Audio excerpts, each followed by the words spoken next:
Thus, the Honorable Minister for Finance and Corporate Affairs, Srimati Nirmala Sitharaman ji, and the Honorable Minister for Information Broadcasting, Environment, Forest and Climate Change, and Heavy Industries and Public Enterprises, Shri Prakash Javadekar ji. First, the Honorable Minister for Information and Broadcasting will give introductory remarks, followed by remarks by the Honorable Finance Minister. प्रधानमंत्री जी के अध्यक्षता में आज cabinet की बैठक हुई, महत्वपूर्ण फैसला हुआ और महत्वपूर्ण फैसला संरचना के लिए, फिजिकल इंफ्रास्ट्रक्चर के लिए जो लंबे समयावधि का कर्जा लगता है और बड़ा मात्रा में कर्जा लगता है, तो उसके लिए एक बहुत बड़ी नई बैंक शुरू करने का निर्णय लिया है। उसके लिए जानकारी देने के लिए वित्त मंत्री हाजिर है। करें शुरू। आइए। अच्छा, सेक्रेटरी है ना? अरे बोला, एक कुर्सी लगा, 1 मिनट आप बैठो। नहीं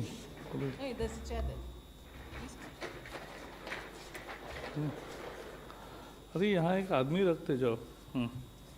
आइए। चलिए शुरू करें। Thank you very much, Prakash ji.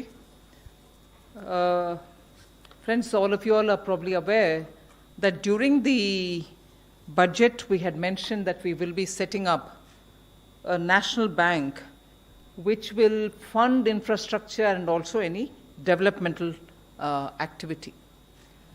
You are all aware that there have been at least 3 or 4 attempts in India earlier to have alternative investment funds. One was, of course, you knew, IDBI, and several such attempts had earlier been taken up. But gradually, because they either changed their nature of business or for different reasons, we ended up with no bank which could take the long-term risk and fund development, because the risk is very high here.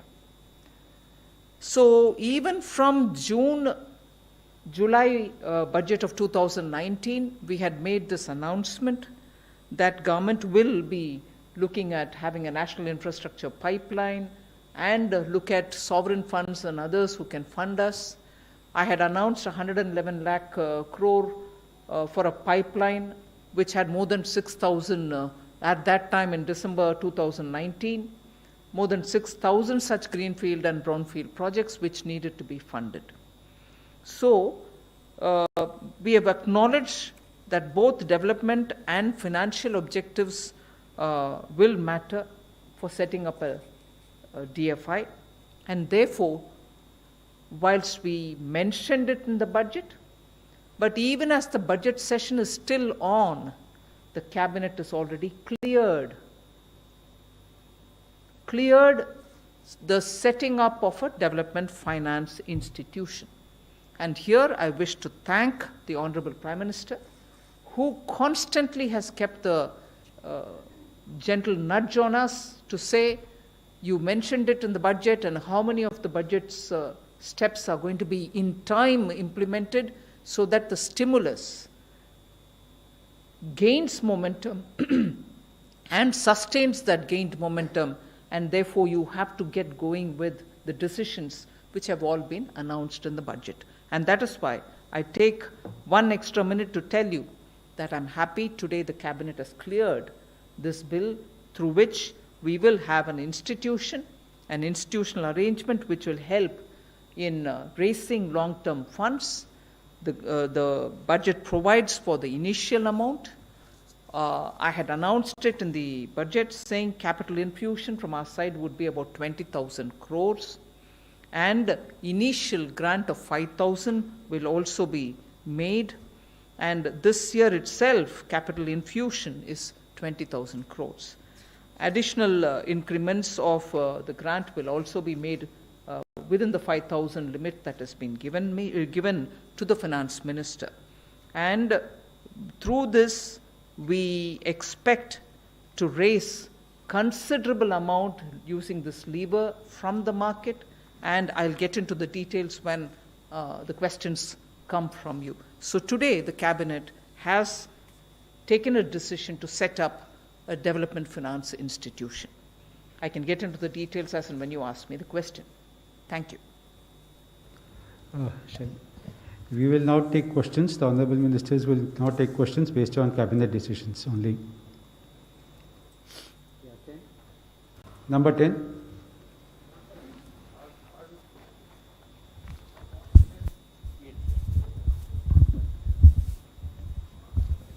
Thank you very much, sir. Thank you, ma'am. Very good afternoon.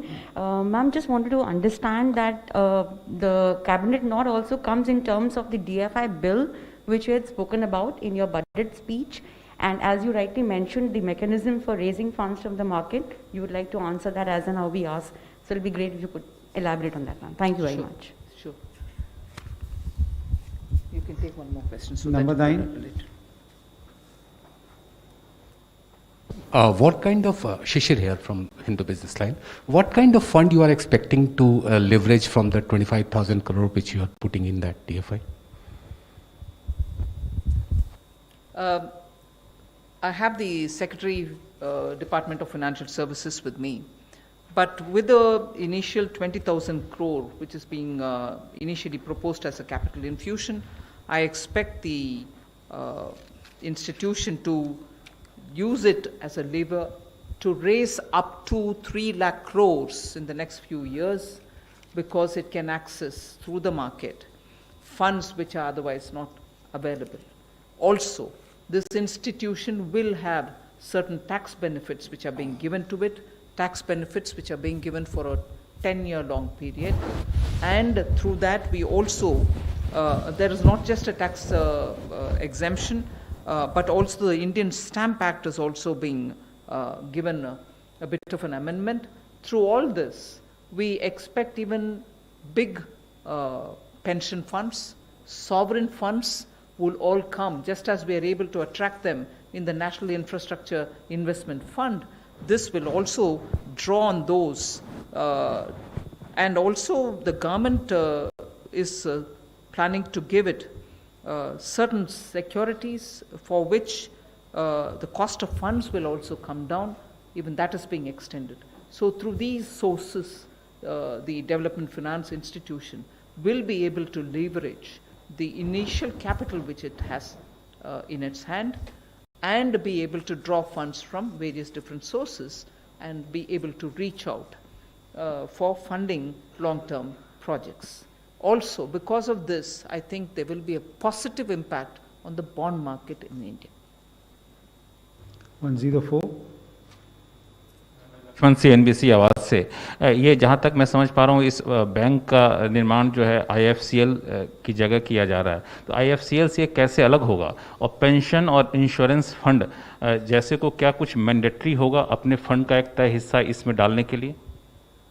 इतना हिंदी आप करो जी।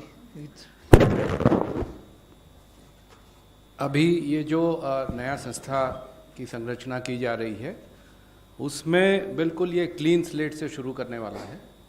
और एक बार जब इनकी board तैयार होकर प्रस्तुत हो जाएगी, बोर्ड का डिसीजन है आगे वो किससे मर्जर कर रहे हैं या एक्वायर कर रहे हैं, तो वो निर्णय वो बोर्ड लेगी। तो इसमें जैसे माननीय वित्त मंत्री जी ने कहा 20,000 करोड़ का इनिशियल कैपिटल है, उसको लेवरेज किया जाएगा, मार्केट से फंड उठाएंगे, फिर और बहुत सारे स्रोत हैं जैसे इंश्योरेंस, पेंशन फंड्स वगैरह। इंश्योरेंस, पेंशन फंड्स आज भी इंफ्रास्ट्रक्चर में इन्वेस्ट करते हैं, लेकिन जब सरकार की एक संस्था बैक्ड बाय ए लेजिस्लेशन जब आता है तो उनको और पैसा डालने में उनको और भरोसा और विश्वास होता है। तो हमें उम्मीद है कि रेगुलेटर्स उसको भी जो मात्रा है उसको बढ़ाएंगे। और ये प्रोजेक्ट ऐसा, ये बैंक ऐसा है कि जो लॉन्ग टर्म पेशेंट कैपिटल की तरफ देखता है, और पेंशन और insurance fund typically long term patient capital होते हैं। तो ये इसकी व्यवस्था इस प्रकार से चलेगी। दूसरा प्रश्न क्या मैं भूल गया आपने?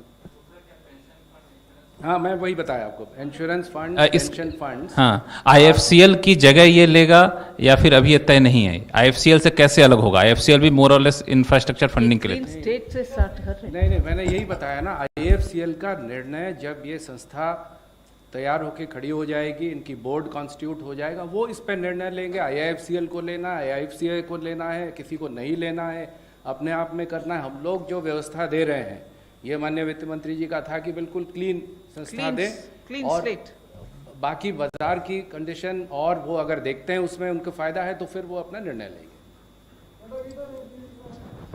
Number 15. Shri Bhatia from ET now. I just wanted to understand how soon will the DFI be operationalized now that the cabinet has given an approval? Also, what will be the structure of the DFI in terms of how the board will be constituted? And have you identified which are the first few projects where the money will be kind of put in as from this DFI? It will have a professional board, and at least 50% of them will be non-official directors.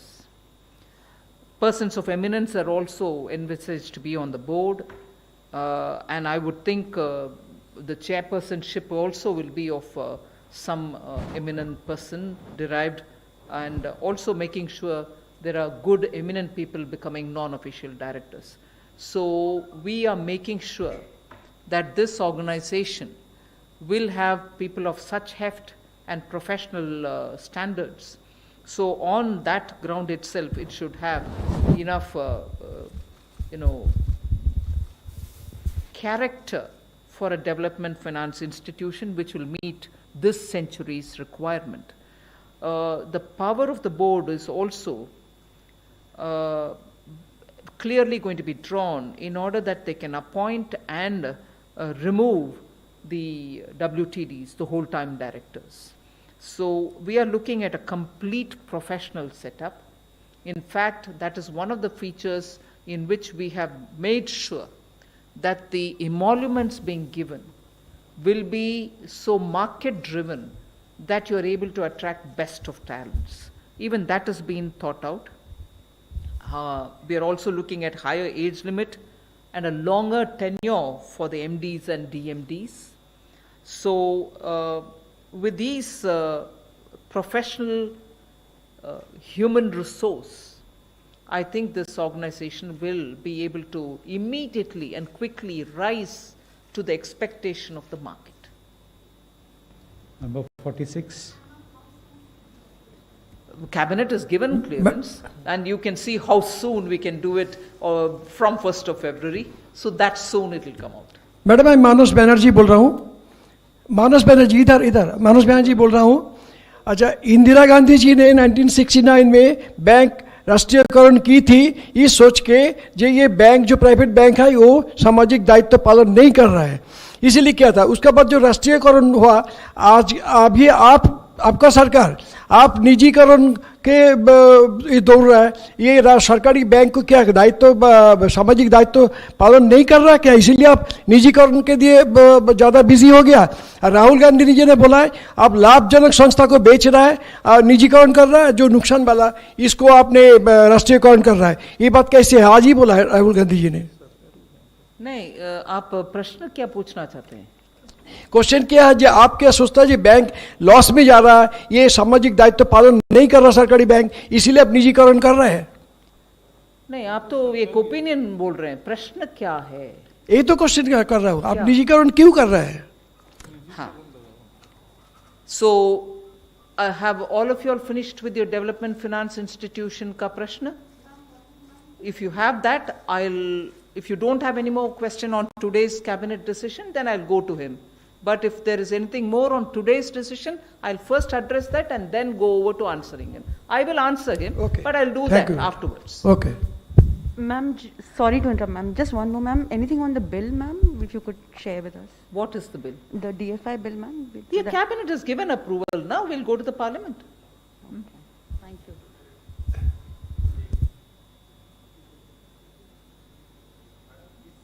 इस coming financial year में कितने आपने कुछ identify किया है, कितने infrastructure projects को इस डीएफआई से फंड मिलेगा, कुछ ऐसा आपने आइडेंटिफाई किया है? नहीं, आइडेंटिफाई करने के लिए हमारे पास एक पाइपलाइन है, जरूरी है ना। 6,000 का now it has gone up to about 7,000 items. So वो पाइपलाइन से जो भी उचित समझेंगे उनके प्रायोरिटी के अनुसार वो लेंगे, वो बोर्ड तय करेगा।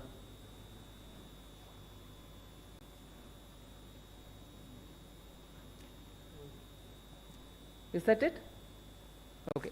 So your question, you asked me in Hindi, but I'm going to say it in English. Huh? Yeah, you may have to, please. I have no choice. I don't want to say it in Hindi and you struggle to understand me. Yes, Srimati Indira ji nationalized banks. There was a purpose, and that purpose probably was served, partly served, fully served. I'm not getting into that. Today we have quite a few number of banks, some performing very well, some performing probably just about all right.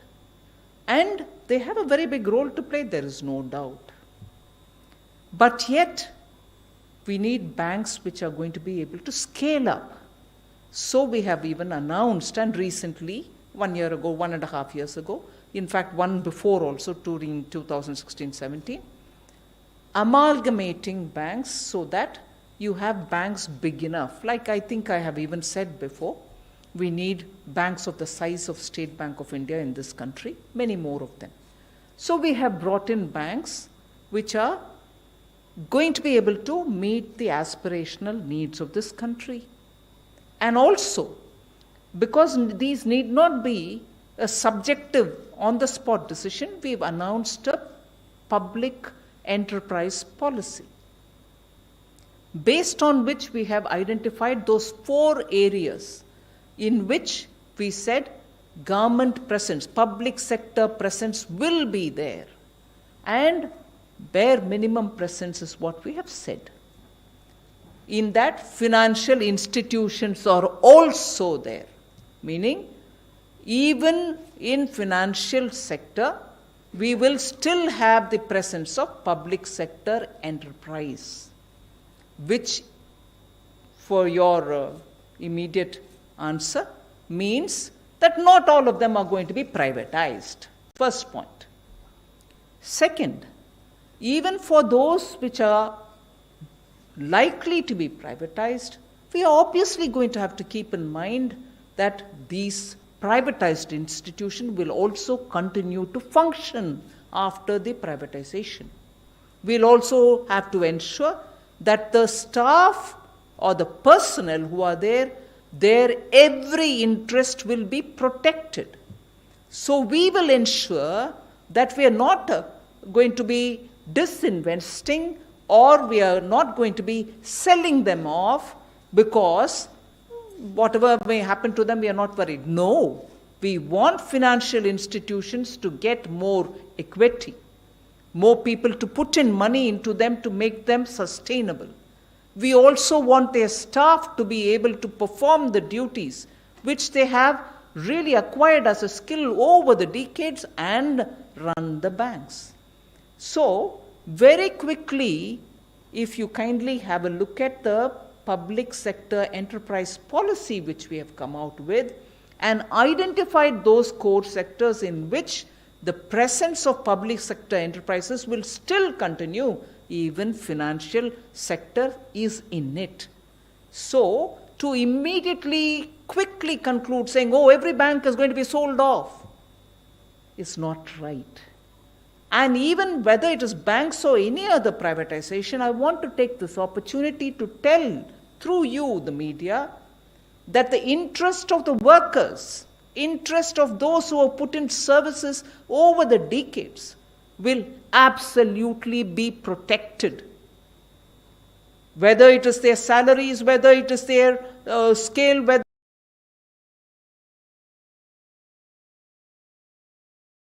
it is their pension, it will all be taken care of. And above all, the first premise that I would like to put before you is, even when we speak of privatization or disinvestment, we recognize that each one of those units perform for the economy.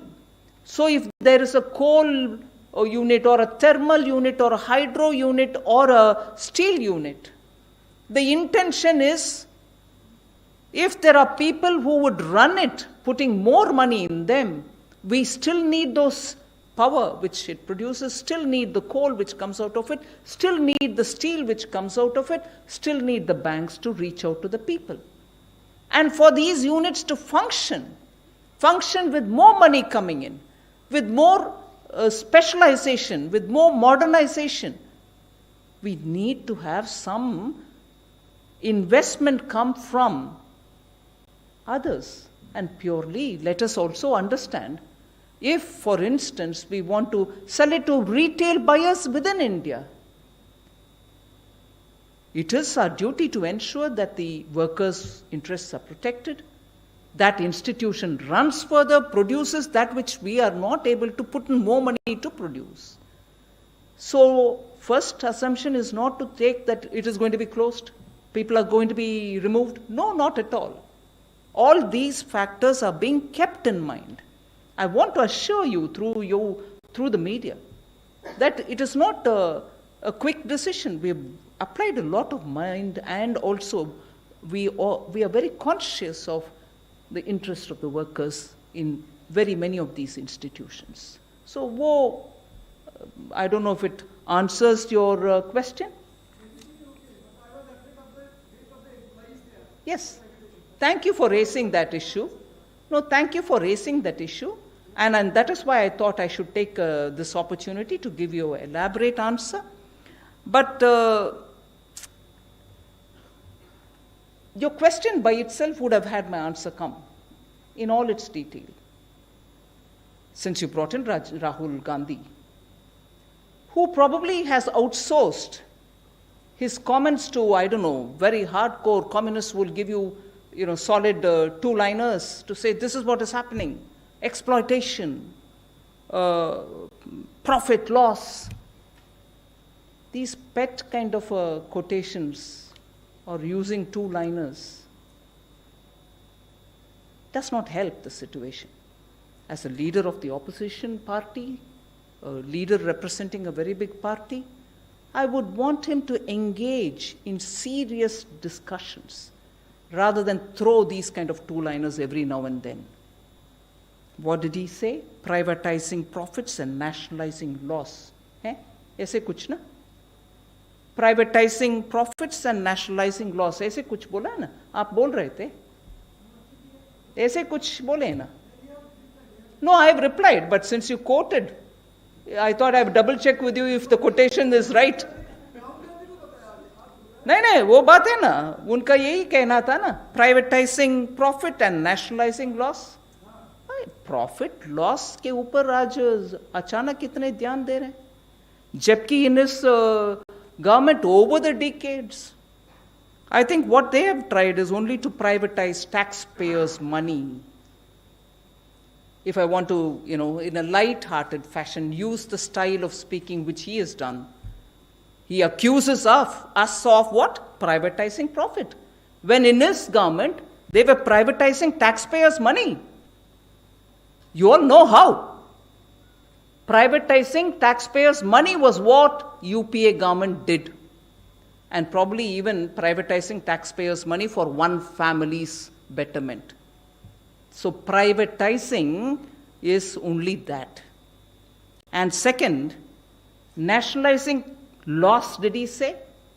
Today public sector banks are loss-making and prompt corrective actions are bringing them out because of the telephone banking which happened during his time. His dadi would have probably nationalized the banks. But nationalizing of loss in the banks was during UPA's time. And I would want to add one more. Nationalizing corruption is what they did. So nationalizing corruption and privatizing taxpayers' money for the betterment of one family is all that Rahul Gandhi will have to take as a reply for that tweet which probably some outsourced fellow in his team is feeding him with. I think there should be some more intense homework done by Rahul Gandhi before he even starts speaking and throwing these kind of things using a spit and run technique. Stand there. Be ready for a negotiation or be ready for a discussion. You raise your points, we'll also answer you. Not throw allegations and go away. Thank you. Thank you.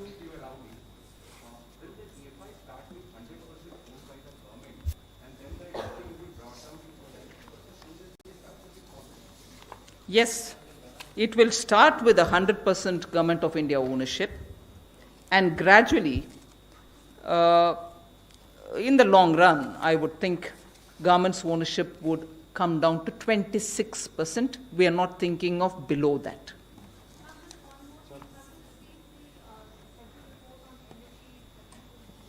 Say that again, I can't hear you. Technical glitch. Oh, no, not yet. I will remind them also, it's time.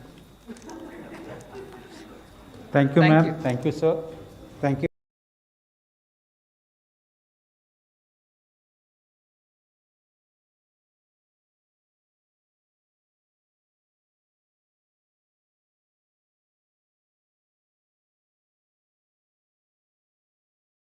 उत्सवेन विना यस्मात्